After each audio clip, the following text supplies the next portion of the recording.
Okay. So yeah, like I said, yesterday for the last, it was 5 minutes literally, I went over the timing analysis problem quickly, not in too much detail. And the day before that, on the Tuesday, which the video for that one's already up, like I mentioned, um, I believe on this past Tuesday is the day that I went over the some of the exam problems. Let's see, I went over on Tuesday the asynchronous reset flip-flop with the enable for it as well. I went over that for like half an hour. Jesus Christ. Okay. And then I think that was actually the only problem I went over, because for the rest of the time they just wanted me to talk about random stuff, so I went off on a tangent about stuff you guys would be going over in future lectures. Anyways, that's besides the point. Oh, sorry, someone came in on Discord, didn't see a good middle. Could you talk for me just so I can make sure I can hear you? You're muted, by the way. I'm sorry, what? I was just asking if you could speak so I could hear you, but I can hear you, so we're good. Oh, okay.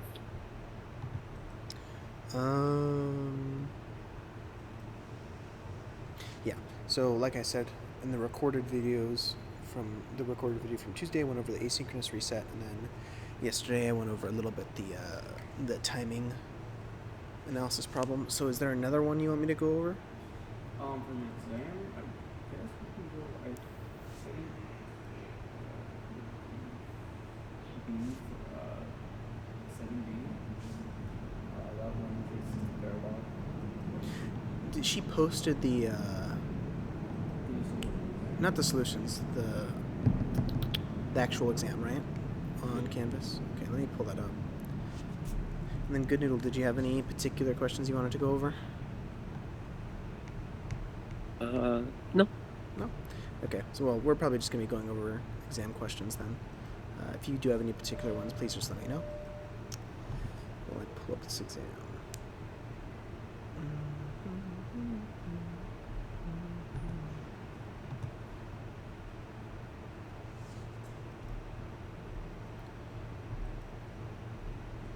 Videos, examples, sessions. Where did she post the exam, by the way? It's gonna be under the assignments. That's where I found. I was looking at everything else, but under assignments themselves is where Okay. you can find the determinant PDF links right at the bottom. Okay, cool. Now I can actually look it up. Nice.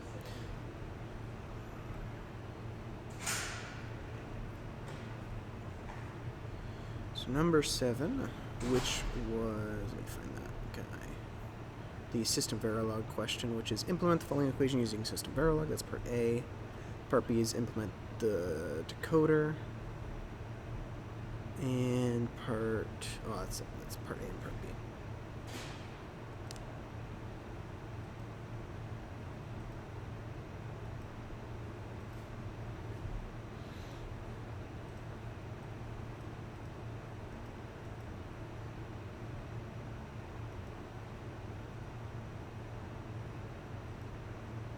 Okay, cool. So I'll go ahead and start with that first one there for part A, and I need to close this up, and you can go ahead and join the Discord stream, and I'm going to be sharing my screen so you can see what I'm typing. Let's see.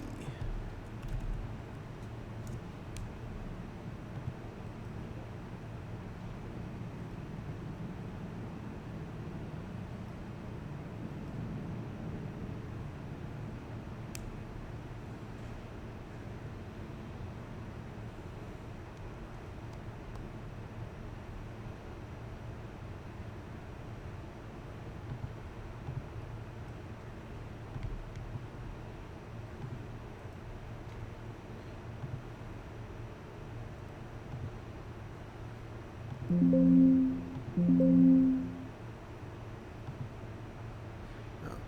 my computer is...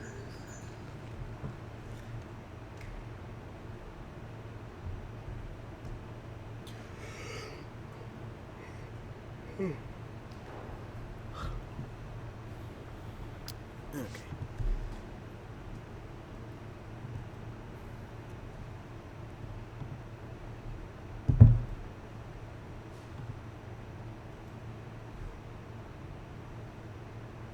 Alright, well, I guess while I'm waiting for this to open up, the general process for writing System Verilog code is you always have at the very beginning your module, so you say literally module, and then your name of your module, and then after that comes your port list, and then at the end of every module you always have end module, and everything that goes between those two lines is the actual body of your code, the hardware you're making. So in the case of part A, or question A of question 7, so part A of question 7, all that is asked is for you to implement a Boolean equation, A and B, or C XOR D bar. And so what I'm going to do is I'm going to go ahead and type that up. So I think, yeah, that's coming up there. Good. That. New file.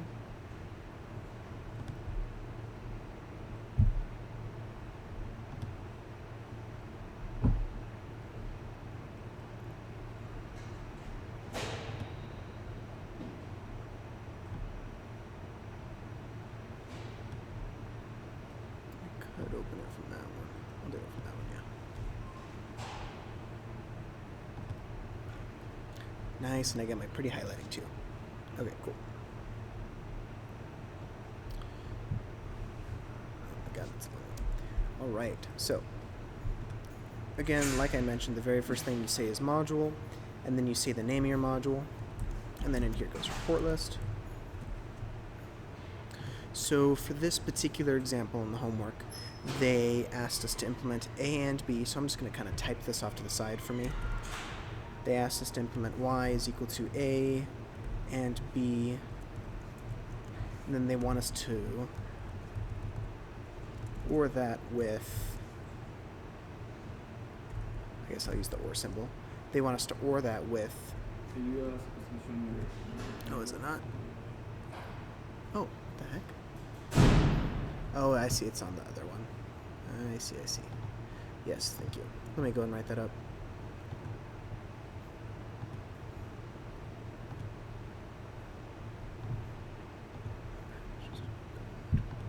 There we go. Can you see it now? Yep. Alright, so I'm writing this off to the side.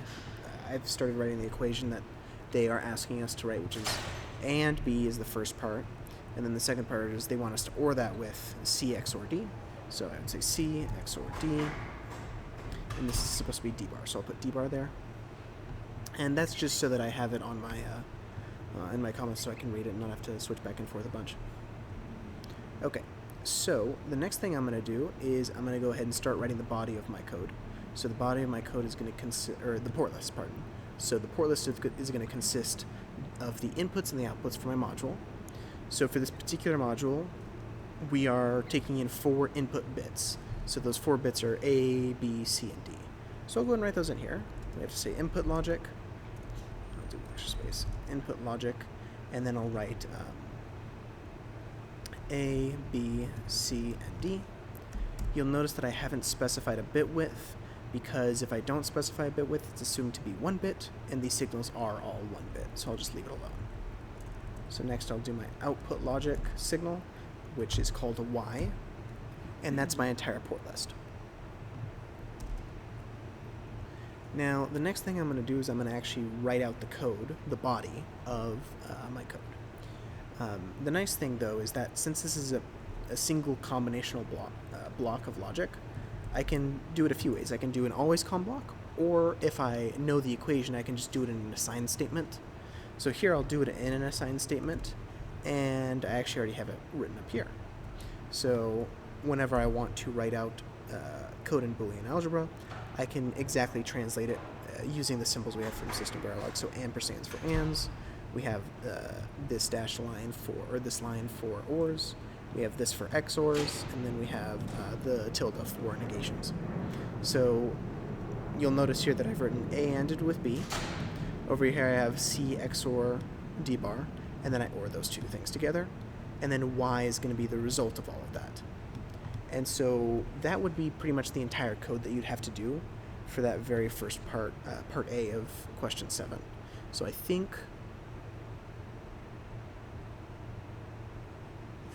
that's all they were asking for part A. For part B, we're going to do a similar thing, or we're going to do it very similarly, except it's just a different body. So here we're having a 2 to 4 decoder, and they're specifying that the decoder basically turns a binary number, so say the binary number was 0, into a one hot encoding for that number. So if you put in 0, 0, you should get, as the output, all zeros and then a 1 at the end. So 0, 0, 0, 1. So I'm going to go ahead and type that in here.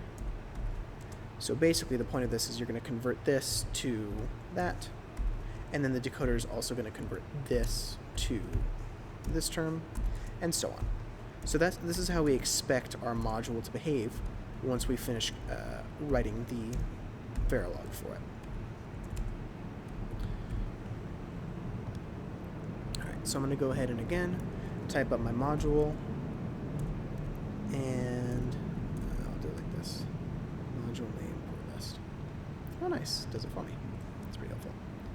Okay, so I'm going to go ahead and write in the module for this. I'll call it 2 to 4 decoder, or sorry, decoder 2 to 4. You can't begin the names of modules with a number, that's why you'll notice it wasn't coloring in green. So let me go ahead and start writing my port list. So this is a 2 to 4 decoder, meaning we take 2 input bits and then output 4 output bits. So when I'm writing my port list, I'm gonna keep that in mind. I can say input logic, and then I have a 2-bit input signal, and that input signal is called A. And then I have an output signal, so this is a 4-bit output signal, and my bit width for this is going to be 3:0, because 0, 1, 2, and 3 is 4 bits. And I'll call that one Y. So now I can go ahead and start writing up my code for the decoder. I can do this one of 2 ways. One possibility is to derive the Boolean expressions via truth table. So by hand, I make truth tables, get the Boolean equations, and then do assign statements for all of those. Or if I just know how I want this to behave, I could probably do it like in a case statement. And so that's what I'm going to do. And it's similar to the example that was given in the PDF for the 7-segment decoder. So I'll go ahead and write that up. So remember that whenever you're doing a combinational block, you have to do always com. I'll go ahead and write that in.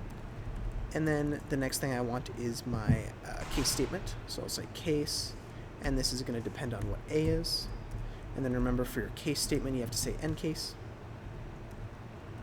Now the stuff that goes inside of here is kind of like a switch statement in C++, where you basically write the case and then do a colon and then say what to do during that case.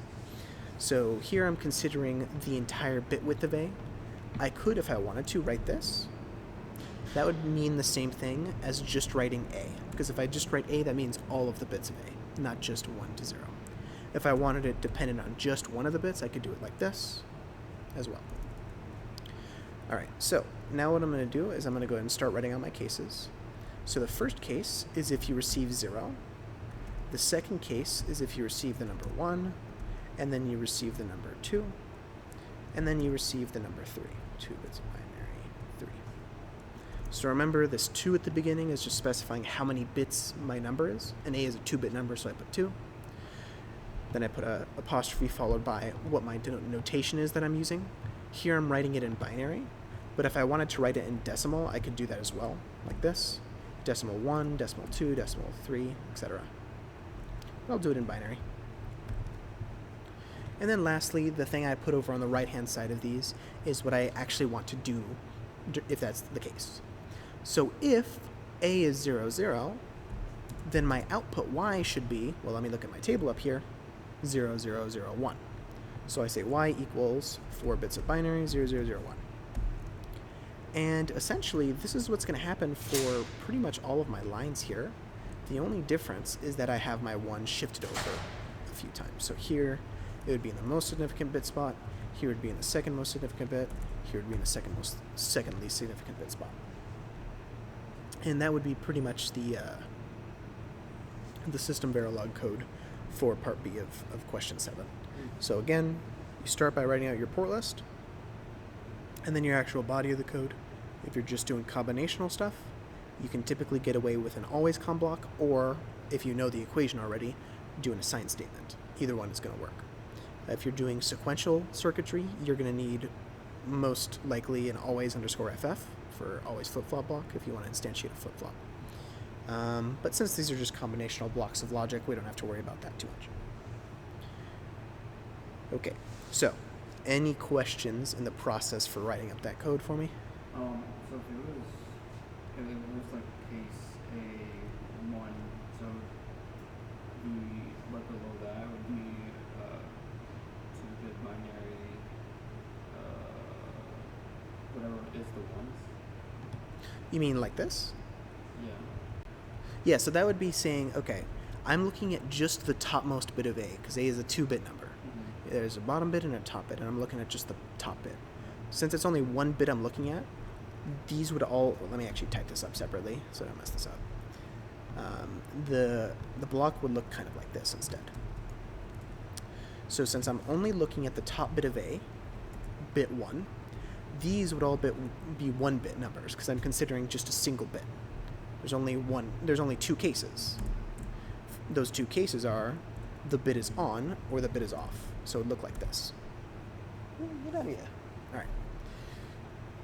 And then you would type whatever you want to occur during those two cases. So this would be it's still one hot, so we still have like the 4 bits. Well, if it was one hot, if we're trying to do a 1 to 2 decoder, then it would be a little different.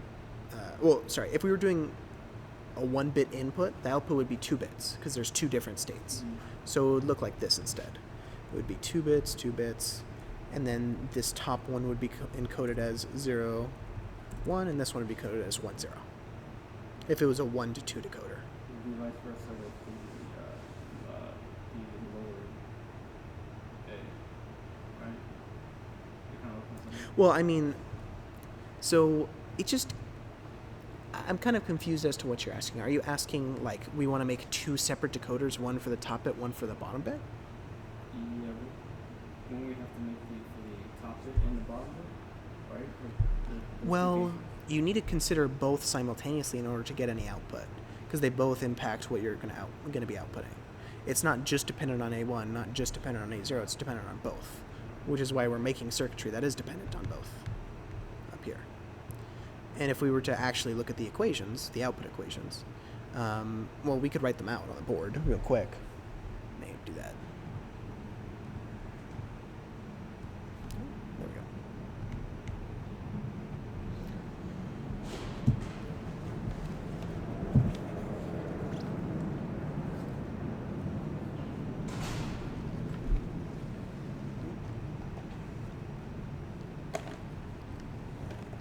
So I'm going to do this quickly. The output equation for y bit 0, the least significant bit, it's only on when A1 and A0 are on. Y1 is only on if A1 is on, or A1 is off. So you'll notice that on my first line, I say, okay, if my input is 0, 0, my bottom bit is on. So that means the output equation for Y0 is it's only on when A1 and A0 are off. If A1 is off, but A0 is on, i.e. it's the case 0, 1, then my second bit, Y1, is on. And so the rest of these go very similar.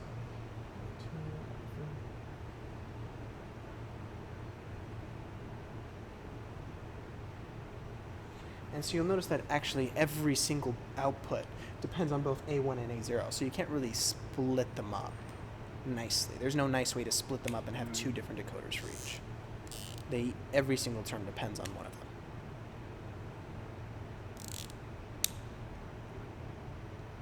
Now, if you wanted to, you could actually write all of these as assign statements instead of doing a combinational block. That would totally work too. It's just the case statement makes more sense for some people. as opposed to doing the assigned statements. So it just depends on your preference.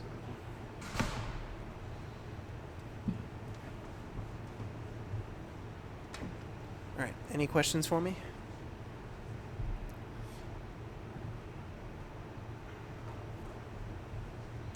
Okay, so I went over question 7. Are there any other exam questions anyone wants me to talk about, or just questions in general?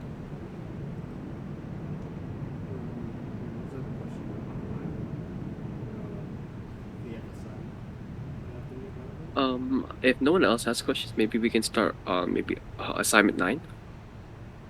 Oh yeah, that's right. You guys just had assignment 9 posted, right? It was Yes. yesterday. Okay, so I have 2 requests. There's a lab FSM we can talk about, and then homework 9. Are there any other requests for what we should go over? I kind of want to do homework 9 too. Okay, we'll start with homework 9, and if there's time after, we can go over some of the FSM work from the lab. So let me pull up the homework. Are there any particular homework questions you guys wanted to go over?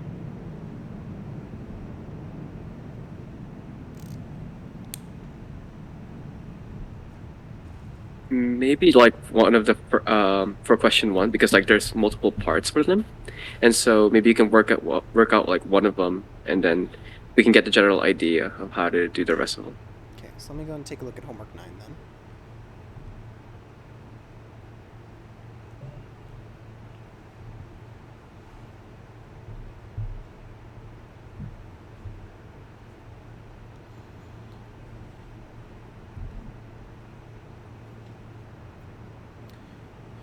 Design a bunch of circuits, an equality comparator, a less than comparator.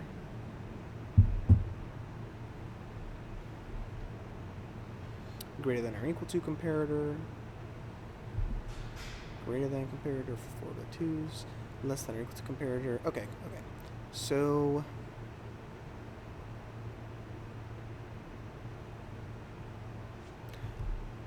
let's do, which one would be best? Less than, greater than, equal to.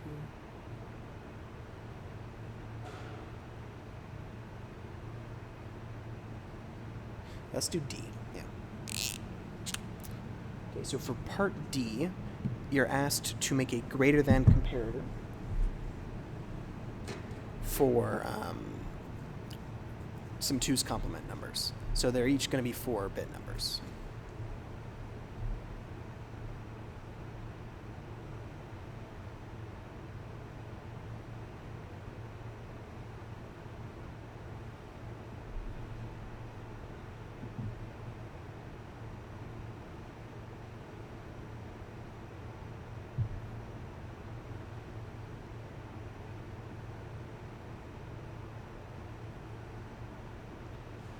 So that's kind of the black box diagram. We have 2 inputs, A and B, and we're just calculating whether or not A is greater than B.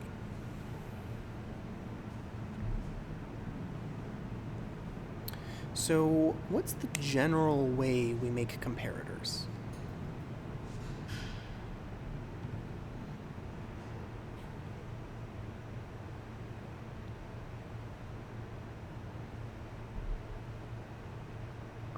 Would it be like a mux? If we were doing a mux, how would we use a mux? Or like if it's 0, then like A will turn on. Or if it's like 1, if select is 1, then B will turn on. Like something like that. Well, I mean, how would the mux read in A and B, I guess is what I'm getting at. Because I think what you're getting at is that you're going to output the number that's bigger, right? Yeah. But how do you know which one's bigger? Because the mux has a select line, and you have to tell the select line which one's bigger, but how do you actually figure out which one's bigger? That's the question. Oh, I guess I don't know. Yeah, no worries. It was a good try. Okay. Any other Any other ideas for how we can make a comparator? Maybe subtract a minus b, and then if the sign is either 1 or 0, then that will tell Yeah, whether it's that's a good thought too. So typically for us, we can just tell whether or not a number is bigger or smaller. So if we said 5 greater than 4, we'd be like, well, yeah, 5 is bigger than 4. But in terms of mathematically proving this, one way to go about it is say, well, subtract 4 from both sides. 5 minus 4 is 1. And 1 is a positive number. Therefore, we know that 5 is bigger than 4. So this is verified. So we can do a similar thing, like you mentioned, by using a subtractor. So let's go and do that.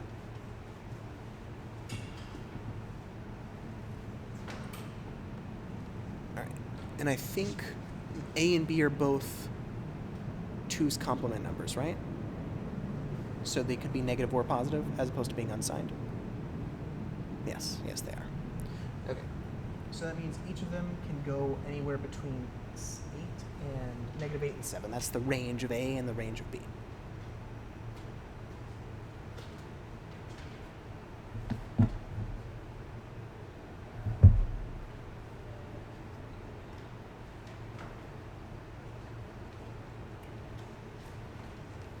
So we have our subtractor. And what are my bit widths here that I'm going to write down?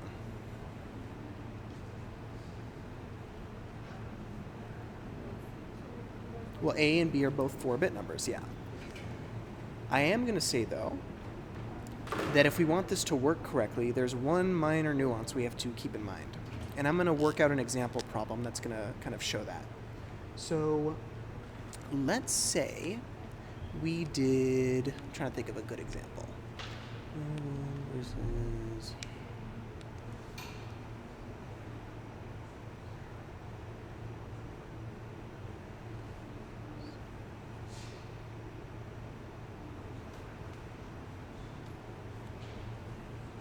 let's say we were doing this. What is this number as a decimal number? Keeping in mind this is a 2's complement number. How would I write this in decimal?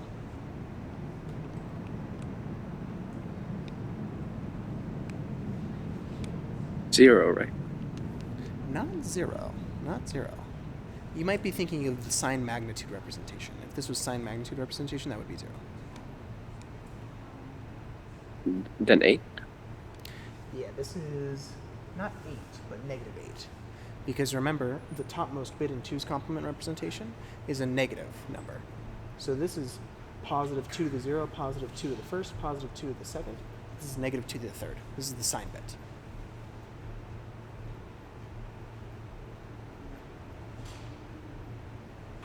So this is negative 8. This number down here, though, is positive because the most significant bit is 0. And we say this is actually going to be positive 7. So what I'm saying here is that I'm comparing A to B. And I'm asking, is A greater than B? Is negative 8 greater than 7? What should we expect the answer to be? We expect the answer to be false, because negative 8 is not greater than 7. And when we do the subtraction in decimal, we get a negative number. We get negative 15. And that's definitely not positive, right? That's definitely not greater than 0. Let's see what our circuit calculates, though.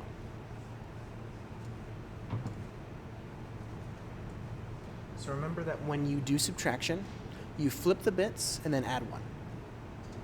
So I'm going to go ahead and take these bits. I'm going to flip them. Oh, whoops. I'm going to flip them. So all I did was flip all the bits, and now I add 1. Any questions about that?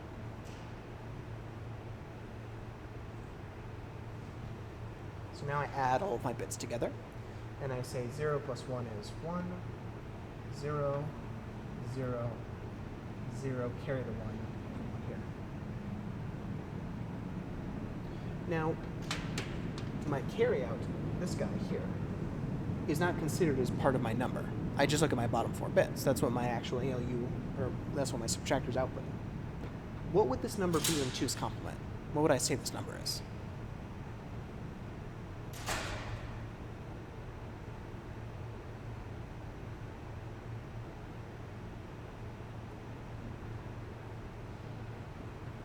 Well, is this a positive or a negative number? Just looking at these 4 bits. Is this positive or negative? Yeah, it's positive, and how do you know that? The most significant bit is 1. Exactly. Now, what's the actual value of this? Again, omitting this top. What number is this in decimal?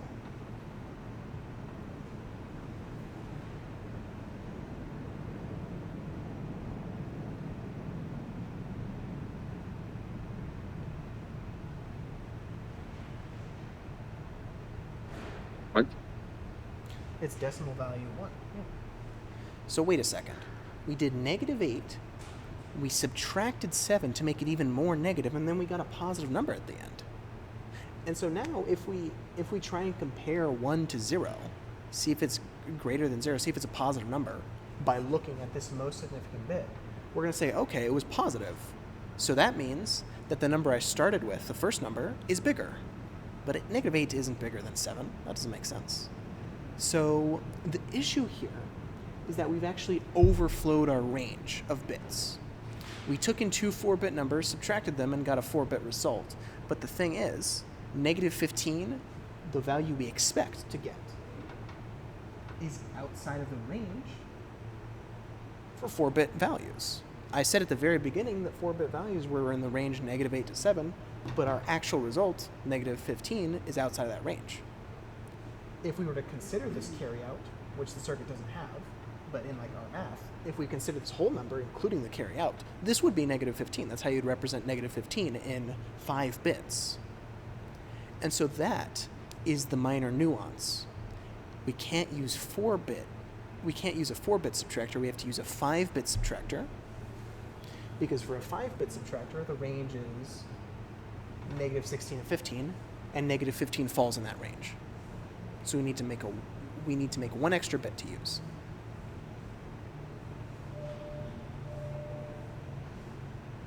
Okay, so any questions about why we need an extra bit for our adder to use?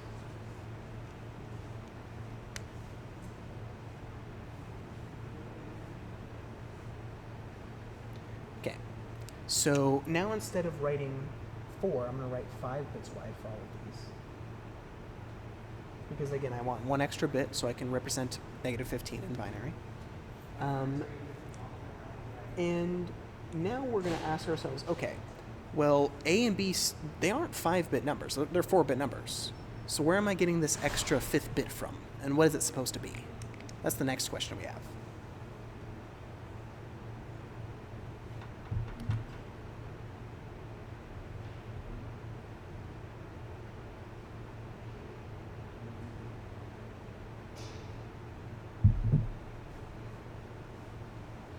So I somehow have to run an extra wire alongside them, and I need some value on that wire that will keep the number consistent.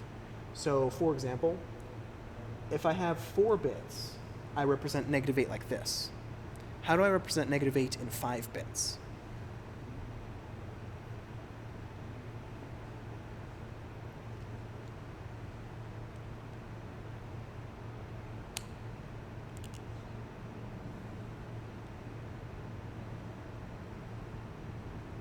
Maybe an easier question. I have the number 7, so this was after I changed 7. The number 7 in 4 bits of binary was 0, 1, 1, 1. How do I represent that in 5 bits?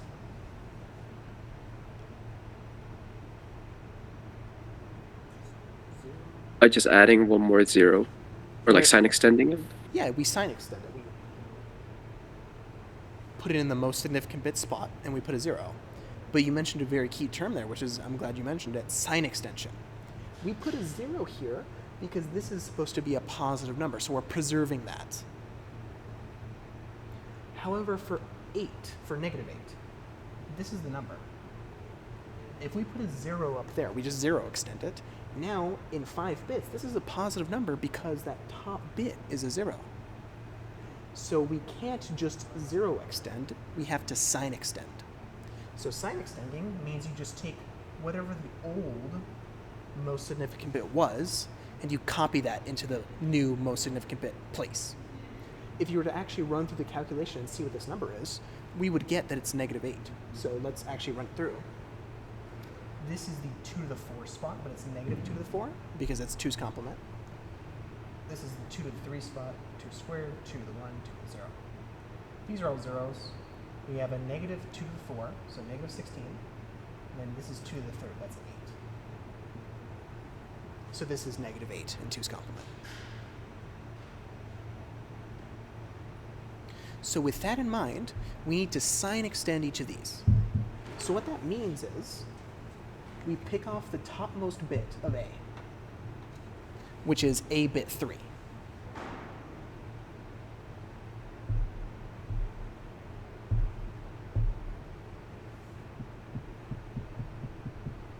So we take that top bit and we run 2 wires off of it, and then we concatenate it. So it would look like this.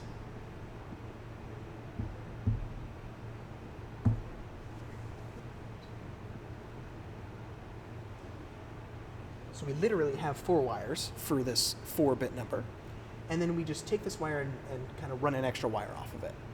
So now you'll notice this is A bit 0, this is A bit 1, A bit 2, A bit 3, and this is also A bit 3, but now it's a 5-bit number because there are 5 wires. And that's all I'm doing here. I'm combining them into a 5-bit wire. So I'm duplicating the topmost bit. And the same deal goes for B.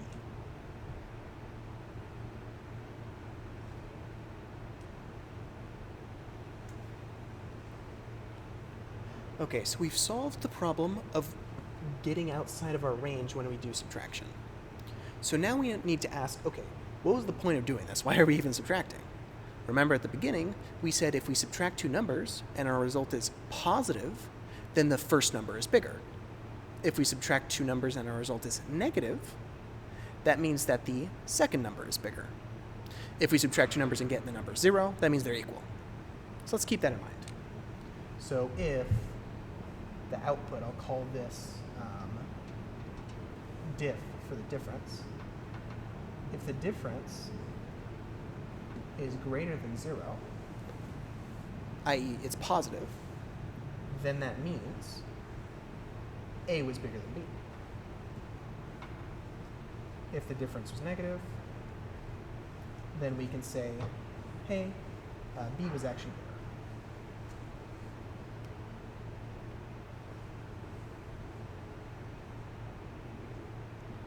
And if the difference is equal to 0, then we say they're equal. We want to make a comparator that implements just greater than. We want to make it just greater than. So we want our output to be on only when A is greater than B, which only occurs if my difference is non-negative. When my difference is positive, pardon. So that means it can't be negative and also not 0. If we included 0, that would not be the greater than comparison, that'd be the greater than or equal to comparison, which was one of the other problems.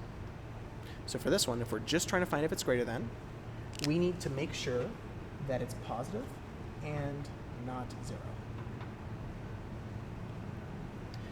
How do you check if a number is positive, a 2's complement number? What do you look at?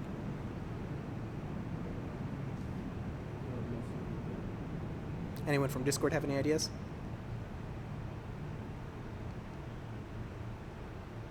What bit do you look at to check if a number is positive or negative in a 2's complement number?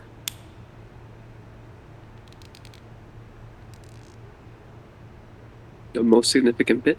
Yes, exactly. So you're both correct. Most significant bit. So what I do is I say, okay, I'm going to take a look at the topmost bit of diff, because diff is a 4-bit number. So I'm going to say difference bit 4. Now this indicates whether or not it was positive or negative. So the nice thing I could say is if I was just doing greater than or equal to, if this bit is a 0, that means that it is greater than or equal to. And if that bit is a 1, i.e. the result was negative, then it's not. So if this was just the greater than or equal to comparison, I would negate this bit, and that would tell me greater than or equal to. Again, if diff, the topmost bit of diff is 0, that means the result was not negative. It was either 0 or bigger than 0. So that means we should have the greater than symbol on, so we invert it. So if my difference is positive, i.e. the top bit is 0, it is greater than or equal to. If the top bit is 1, then that means it was a negative number. So it was not greater than or equal to. So we invert it and we get a 0, which is what we want. It's not greater than or equal to. So that's why I have that inverted there. Okay, so any questions about how to do the greater than or equal to?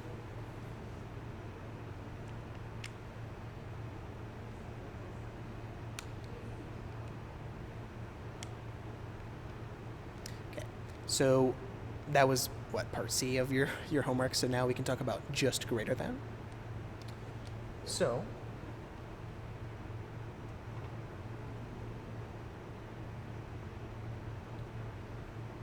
like we mentioned, this is the signal for greater than or equal to. Now we want to say you can't be equal to 0. So greater than but not equal to. So if we take this signal and we AND it with something that says it's not equal to 0, so if it's greater than or equal to 0 and not equal to 0, then that means it's just greater than. So again, just to recap, if a number is greater than or equal to 0, but not 0, that's just the same way, that's a fancy way of saying it's just bigger than 0. It's a positive number. So now we need to make some way to figure out if my answer was not 0. So now, instead of doing this kind of maybe intuitively just by writing schematics on here, I'm going to do it with the truth table.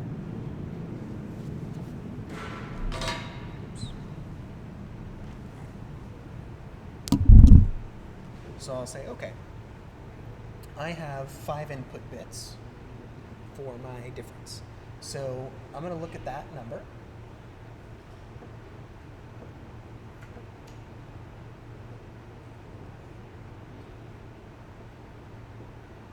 And I'm going to ask, when is it not equal to 0?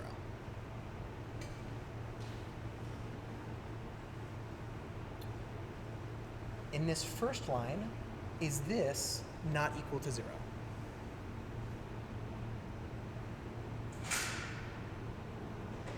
It is equal to 0.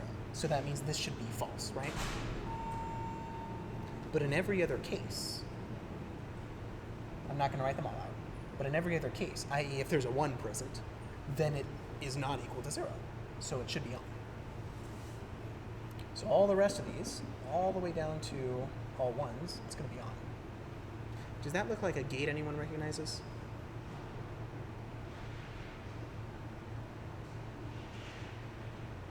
Where everything's on except for the case where everything's zeros?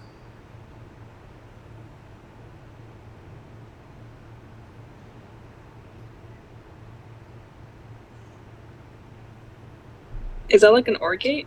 Yeah, that is an OR gate, exactly. Specifically, it's a 5-input OR gate.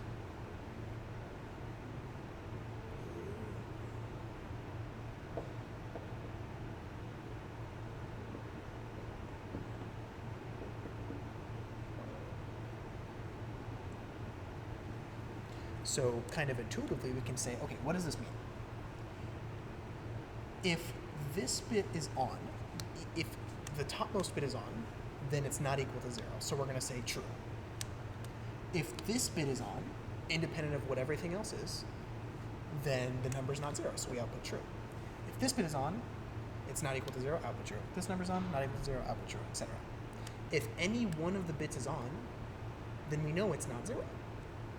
Only in the case where they're all off is it actually equal to 0, in which case we output false. And if we OR all zeros, we get 0. So that's why an OR gate would work here. You could, if you wanted to, write out the entire Boolean expression for it, and then do loads of Boolean algebra, and then you'd get down to just this gate with all of your 31 terms from however many rows you're going to be having in your truth table. And you could totally do it that way. It would just be painful and long and arduous. But this is the gate for checking if you're not equal to 0. Now I'm going to ask a related question. What gate would check for being equal to 0?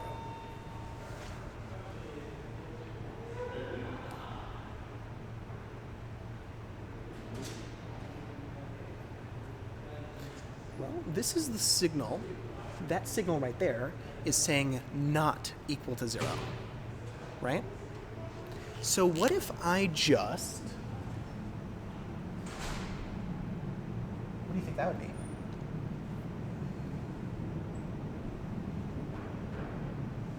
Well, if you negate that, that means that it must be equal to 0. The opposite of saying not equal to 0 is equal to 0. So the NOR gate implements equality to 0, and the OR gate implements inequality to 0. And so now what we do is we run that wire all the way down to this AND gate where we have this not equal to 0. And we get our final answer. So let me go and erase some of this stuff.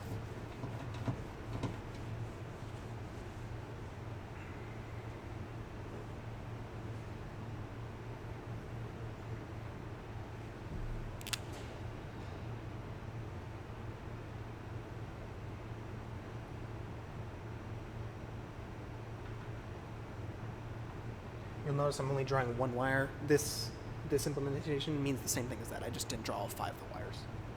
So I'm ORing all of my bits. And remember, this says not equal to 0. So if my number is greater than or equal to 0, and I know it's not equal to 0, then it must be just greater than 0.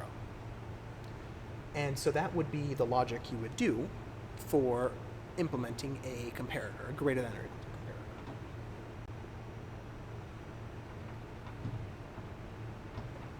Okay, so I know we went over quite a bit there, so anyone have any questions for me?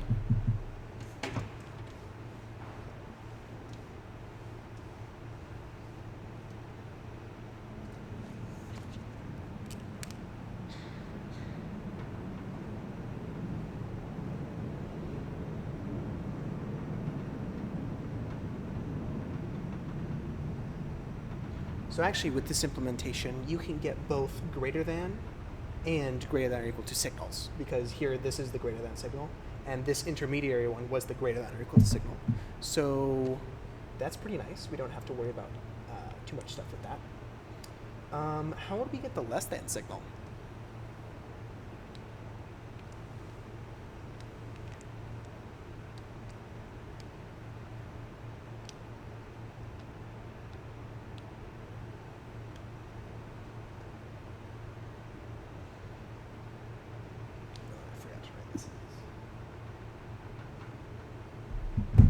But do we want to uninvert it? This one or this one? The one with the Greater one with than or the equal to or greater than? greater than or equal to. Yeah. Or you can just say, look at this wire. Because that wire is the uninverted version of it. So remember, what I'm saying is, oh, we're doing less than. What does less than mean? That it was negative. But which bit indicates that it was negative? The most significant bit of the difference. Well, look at that. That's the most significant bit of our difference. So if that bit is on, that means it was negative, therefore less than.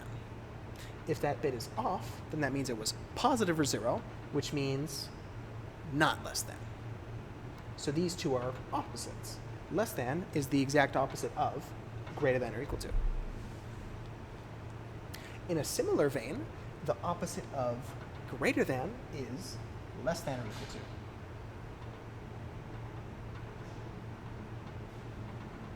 And so that's how you can get all 4 signals just by adding, one extra inverter. They're all very closely related. So once you have this base hardware of finding the difference of the two numbers, you just have to add in a few extra gates and you're pretty much done.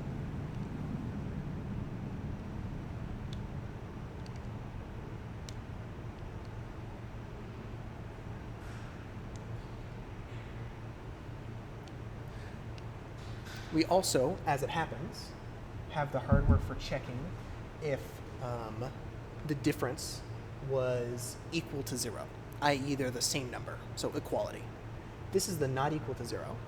In the case where a minus b is exactly equal to 0, remember that just means a and b were the same number. So if this is not equal to 0, we invert it and we get equal to 0. So this is the state where they're equal to 0, the difference. And that means they are the same number. And if you wanted to, you could use this wire here to represent they're not the same number. So equal to each other, not equal to each other. And so really all of your questions, the reason why there are so many steps to that one question is because they're all really related. They all stem from the same kind of baseline hardware. You just kind of pick off wires or invert wires as you wish to get different chunks, to get different equality or inequality signs. Okay, any questions? Because I know I went over quite a bit of information here.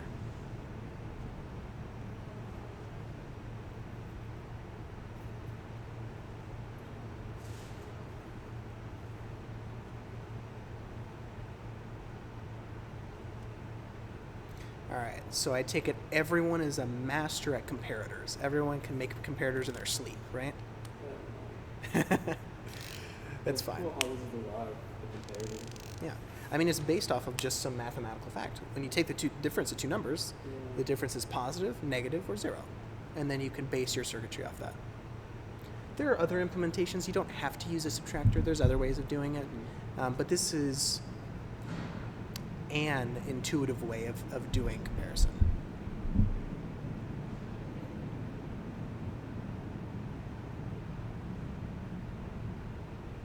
Okay, so any questions about this? It's fine to have questions, I promise.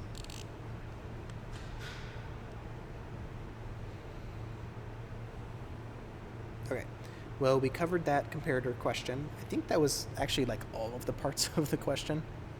So don't try and design a new circuit for each one, for each part, just because that's, I mean, you could, it would just be painful. What I will say though is that if you were only trying to find one of them, like your circuit only needed one of them, don't add in the extra hardware to make the others. This is just extra hardware you're not using. And then for the case of doing these two, there's actually a simple circuit that doesn't involve a subtractor. But I'm not going to show you how to do that because I want you to think about how to do it. When two numbers are equal or not equal. So, again, you don't have to use a subtractor for those two specific ones. There's another kind of gate you can use, which I may have called in previous lecture or in previous office hours the equality gate. So take that hint as you will. Any other questions you guys want me to go over? Because we went over this one. It was mentioned that we could possibly go over an FSM from lab if we have time. Are there any other questions you guys want to go over from lecture first?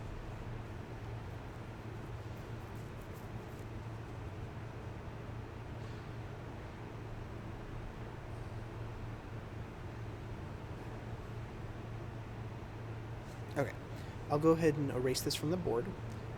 By the way, what was the FSM you needed to do for lab?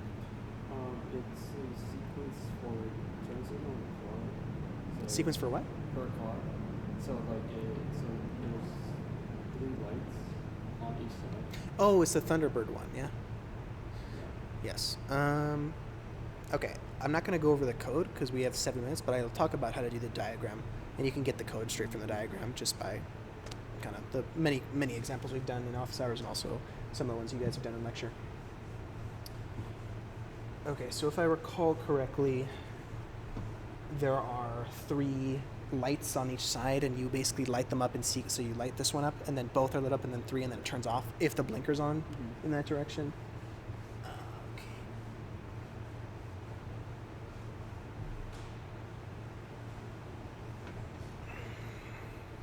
All right, well, I'll go ahead. We have 7 minutes. I'll do this somewhat quickly. So I'm going to start my reset state. And in this state, what can you tell me about all the blinker lights? They're off. Yeah, they're all off. So I'll go ahead and notate that here. L2 colon 0 is all zeros, and L and R 2 colon 0 is 0, which is to say all of the bits are off. Now, what do I do from here? We need to go right or go left. Yeah, you can turn your blinker to go left or to go right. So I would say, okay, my blinker to go left is on. So I go over here, and in this state, I'll call this state left 1. So for the first left state, what would I put? In here as my outputs. Yeah, L bit 0 is going to be on. The rest are all off, but L bit 0 is on. So I can kind of draw a little diagram here.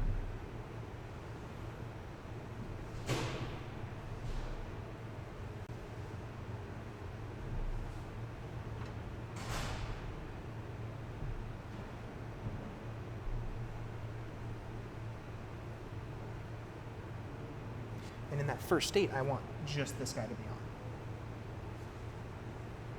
So I say L bit 0 is on. And now what do I draw? What are my next lines from here? And then do the transition from B, also B, So the blinker's still on, you mean? yeah. So if we quickly turn on, turn off, do we want it to go through the whole sequence? Or do we want it to just have like one of them light up and then stop? What do you normally see in cars? We go on and off. Normally in cars, like even if you have it on for just a little bit of time, it goes through the full sequence at least once. And then they all turn off. You can implement it however you want. But for the moment, I'm going to go under the assumption that we have to go through one full sequence. And then if they've turned it off, then once we're done with that sequence, we can go back to the reset. So actually, this is going to be an unconditional arrow.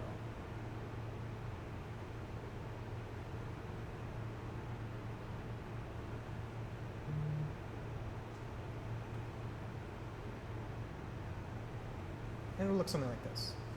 Here, the bottom one is on. In this state, those both are on. And then in this state, all of them are on. Now from here, what would I do? Since the sequence is complete, we can go back to SR. Okay. We can also decide if we're still holding, I guess, the button on the PPA. Yeah, so if the blinker's still on, what do we want to happen? Do we want to go straight from here to this? Or do we want to go to this? We go back to state L1. So it just depends on how we want the car to behave, right? At this point, it's not like a right or wrong. It's a how do we want this to look when we're staring at it from the back. So I'll go with your suggestion, which is we want it to go back to immediately to having still one light on. But that's only if the blinker is still on. If the blinker's off, then we go there. If instead we wanted to say it's automatically going to fully turn off, then we would have an unconditional arrow going there.